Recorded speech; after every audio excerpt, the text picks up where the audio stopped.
Kamere. Félix a fait sur confiance. Tolobi ba tongela ba policier ndako. Policier là la paix moi bien. Oyoka na batora balia mbongwe bunga basala misala te. Nous devons voir clair. C'est l'argent des trésors publics. Et ça mbongo ya Félix T. Et ça mbongo ya peuple congolais.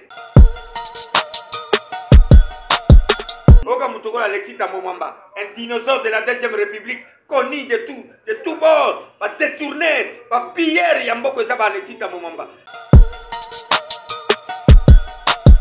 Puisqu'il a dénoncé les mauvais comportements, il y a détournement, il y a Ndege Batouba Koufa, il y a Mabé, il y a Mboka, Ndege Mboka, ça qui a 18 ans, Mboka ça la partait, Batouba Gérard Kimboka, il y a FCC, va digérer en Mabé, pas comme Tindika Tindika Nase, pour la banyo Kuramukuna.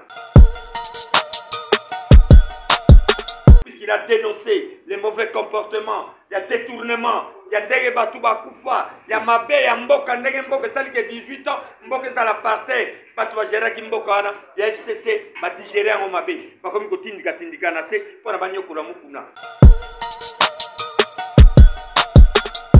Tozo senga makasi mingi na gouvernement de la République, Batika Soni, Basalomoni, et Mouta Kotsi toute mingi. Na kati ya mitwa ba Congolais ezaki ministre teni ministre ya santé mbote na bandeko oyo ya ngai na yebi ete boza ebele makasi na moma oyo scotché na chaîne na bino YouTube Mapula télévision pona kolanda manaka na bino oyo bolingaka mingi loba pona mboka avec Fading Bona Aigle le visionnaire ou Aigle la presse mwana musala ya peuple kaka ndenge toyokanaka ndenge bopesa biso mana ya kosala musala oyo bandeko toujours na actualité na mboka na biso makambo continuer dossier Mukuna oui dossier Mukuna na makala au moment où je vous parle le pasteur avec Mukuna et à la CPK et dossier ya Kamere bolandaki procès ndenge ezalaki public bolandaki yango na ba post téléviseur na bino Kamere boyoki ndenge awangani ba complice na ye ba collaborateur na ye Jamal pe awangani donc bolandaki procès normal donc yango de monde lelo toane sengo mingi po tozo beta lisolo sur makambo yango pona bayimboka ba comprendre effectivement qu'est-ce qui se passe na mboka na biso bandeko na nga diaspora congolaise bana Johannesburg bana Canada bana Paris boza coach belé kuna Jason Binumu Yaya depuis Paris de l'autre yambi Papa Boni Kamunga donc Papa Boni Kamunga za président ya majorité populaire donc de la TV za radio te yambi Papa Boni to beta bisolo bande ko nga maluku merci à la radio RTVS pour ba contacter biso na tongo pour bana manaka na biso Papa Boni mbote ndeko journaliste pe mbote na balandi nyosu ya Mapula télévision na émission na biso alelo naza prêt à répondre na maloba na bino tout beaucoup tout nanga pona intérêt ba congolais o bazana mikili ya poto na mikili ngele partout naza prêt pour répondre lelo. Papa Boni tout monde qui procès à Vital Kamere on dirait appelle qui confiance na ba avocat na yeta c'est ba avocat vérité té auto comme on a Vital Kamere na kosamba na ye tout monde qui est coupable kwa sambaki awanganaki bato tandis que tout le monde ba photo yena na Jamal tout le ba photo mais awangani c'est qu'après ça qui ba avocat ne confiance des années non moni d'abord nena lo babonde kunanga ya mubali na sepeli mingi na nebo ya mbinga lelo likambo ça très clairement likambo vital nan procès bandité on ezaki ba question introductive ya mike bandeli pour sentir ndenga paniquer ndenga tatoni asali sorti moko raté à mon on dirait procès académique après ça va leçon non ça c'est dans le procès il faut samba biso tout se pela qui tolba qui président de la République alors état de droit toujours na toye ba ya solo état de droit a bandi na kata ndaku na ye Félix Antoine Tshisekedi Tshilombo bandi na kata ndaku na ye proche na ye directeur de cabinet na ye après ça qui gestion à 100 jours pas sentir que les ba yo ça le détournement ezali a tie devant pas tie l'état pour suivre président na problème té mais au moins tu as la réalité vérité aux alandais nini yango biso na majorité populaire biso ba congolais tolobi soki ke ya solo Vital Kamere soki ya solo ataki maboko na misolo ya l'état place neza na makala to na lizumu ana place au kende surtout Vital Kamerhe place na ye ezali na makala mais aza déjà na makala ada na makala Vital Kamerhe ada na makala akosibir kuna mais ndenge bato peuple congolais bazalaki babandaki kozela bayimboka babandaki kozela Vital Kamerhe a dénoncé bato wana to bacomplice mais en réalité a dénoncé bato nyonso te nalobi noki olobi place eza makala aza na makala aza na présomption d'innocence nana komi condamné te mais aza na prison bagarde babi fuite neza craindre yango bagarde place wana mais aza na présomption d'innocence papa nalobi no bandeko journaliste nalobi ke ezalaki baquestion introductive ya procès mais procès nanu ebandi te procès kobanda le 25 yango mo ndera akomaki basali bavérifie nanu identité na ye bavérifie identité ya Jamal soki Jamal wana alobi ayebi français to luka ayebi français bien alakisi lokuta na ye polele bon ye mpe VK Vital Kamerhe awangani ye eza baquestion introductive nayebi so papa journaliste zila le 25 ndoko oyeba baye baso bakotangama na kati ya masolo wana ya bamaison préfabriquée ya bamilitaire na ya bapolicier bakokangama le peuple attend ça et à partir ya wana nde tokosentir ke état de droit ebandi kokota na mboka na biso nsima nde tokoya kotala koma bakolandela bato lokola nani kombone nani baza ebele basie premier ministre ebele bakolandela bango omwa tokola komone ezaka nani oyo matata mponi tokolandela ye alakisa biso baavion kipanvi mpe ya wapi baavion oyo ya kisangano ya noirite eza wapi alakisa biso yango kokanga lonzo eza wapi donc chaîne eza molai mais moi j'ai confiance à notre justice maintenant makambo solo ekobima vérité ekobima mais tolingi batika justice libre près tranquille bamiyibi bakangama binemi ya peuple yango wana VK Vital Kamerhe Félix apesi confiance tolobi batongela bapolisier ndako policier nana mpe mwa bien oyokei na bato wana balia mbongo ebunga basala misala te nous devons voir clair c'est l'argent du trésor public eza mbongo ya Félix te eza mbongo ya peuple congolais tozo réclame yango fo tomona clair ndeko na ngai ezali ebandeli ya dossier ezali yaki baquestion moko introductif sikoyo nde procès le 25 nde kobanda procès kobanda le 25 Papa Boni Kamunga oyo azali président ya majorité populaire Papa Boni Vital Kamerhe asambi bien alobi ye asalaki mosala wana au nom du président de la République en tant que directeur de cabinet ye aza simple exécutant c'est-à-dire que tant que tu état de droit ou la justice fait indépendante alors cette justice est indépendante c'est que Vital Kamerhe na bongo il faut que le président de la République a se justifier non le président de la République n'est pas justiciable tout ça là la part des choses l'article 164 ya miboko mpe kolikondi ya mboka na biso elobi mokonzi ya ekolo bakoki kolandela ye par haute trahison eza na bamakambo oyo te ya mike président na ye apesi mutu confiance ozoloba veka napesaki confiance ye alobi ye kutu azalaki nani coordonnateur ya 100 jours te azalaki ne simple superviseur alobi na supervision bazalaki ne akotanga bango nyonso tu kotia président de la république na kati ya masolo te président de la république afundi Vital te afundi mutu te président de la république afundi mutu te justice nde lere basali audit baconstate que y a vol il y a détournement de deniers publics on doit les poursuivre tout cela le 25 nde véritable procès ebandi ndeko nanga journaliste pardon sikoyo kokotana na pas procès bandi na mute yaki yayi que deux questions introductives il n'y a pas eu procès encore le procès commence le 25 monsieur donc le procès commence le 25 très cher fidèle internaute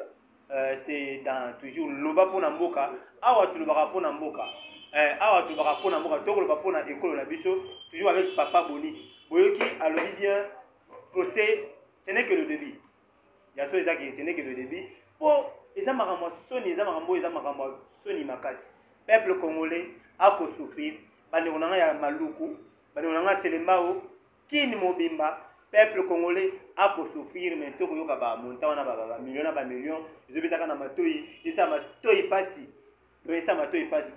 akeke tokani mpona kosimizaka président de la République touche donc boyoka Papa Boni alobi ce n'est que le début tout cela le 25 nde tokozwa suite Papa Boni tokoti sikoyo na dossier ya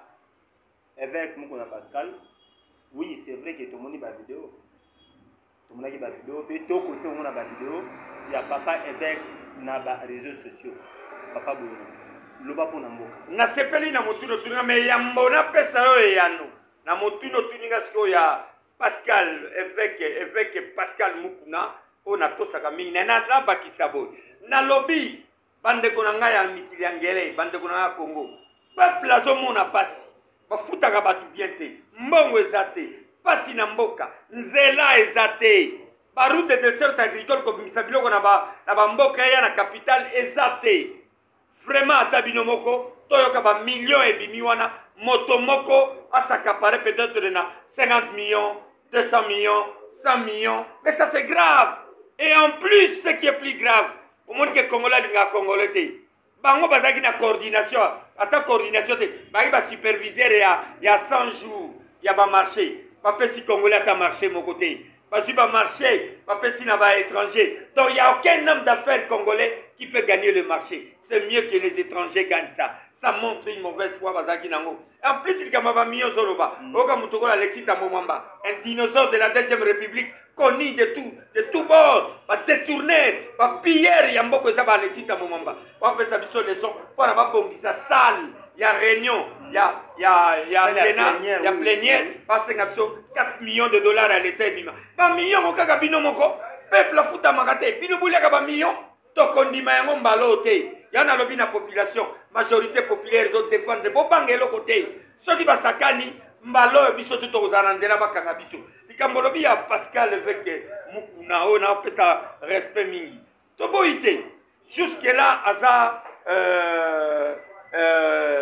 la présomption d'innocence mais eloko zo kamsanga vitesse o bakena lisolo wana ubengi mutu lelo osambisi boyoki ye lelo kaka lelo bokangi ye ezala bongo te or yaza mosela nzambe na réseau wana bato baleki ebele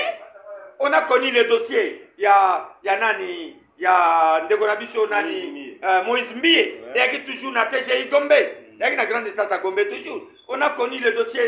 ya ndeko na biso ya musicien nani hérité wana Watanabe ezala kaka wana on a connu le dossier ya serviteur moko zanaki pe kaka wana pourquoi bango bakendaki mbala moko pourquoi avec Mukuna bakende kaka le même jour bakenda c'est qu'il y a un acharnement il y a un main noir en bas un main noir est là puisqu'il a dénoncé les mauvais comportements il y a détournement il y a ndenge batu bakufa il y a mabe ya mboka ndenge mboka sali que 18 ans mboka za la parterre batu bagera ki mboka wana ya FCC ba digérer en mabe bakomi kotindika na se pour na banyokola Mukuna non